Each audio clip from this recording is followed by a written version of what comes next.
Hey, this is Henning, and this is my new gaming PC.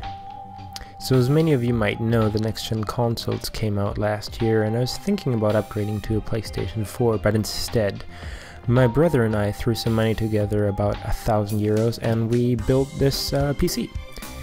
As you can see, it's a mini ITX case. I really like the form factor because it's just so small and you can cram so much hardware into it that it gets pretty powerful.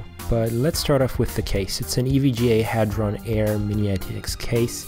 Inside we have the MSI Z87i Gaming AC mini ITX motherboard. Has plenty of features, wireless AC, Bluetooth, all that sort of good stuff.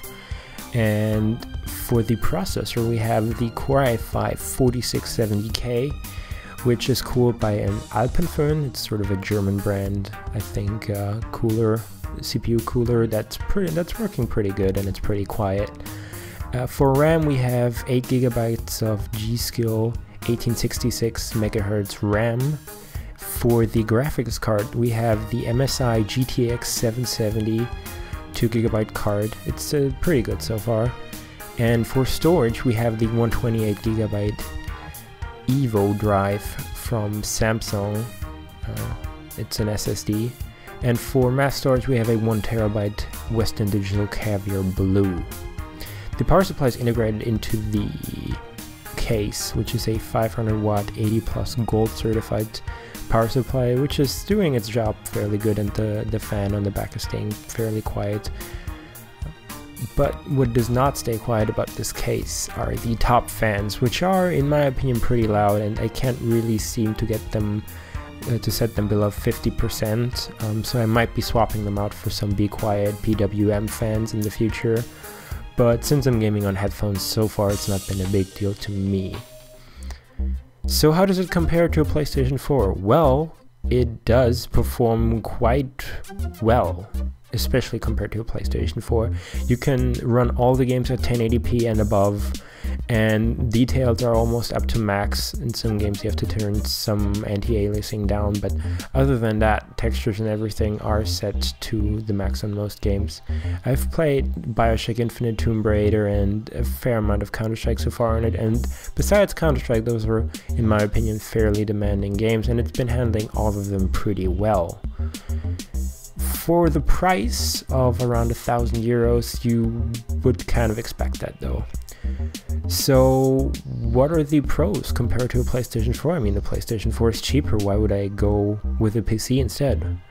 Well, you don't have to play for PlayStation Plus or Xbox One to have all the features of the online capabilities.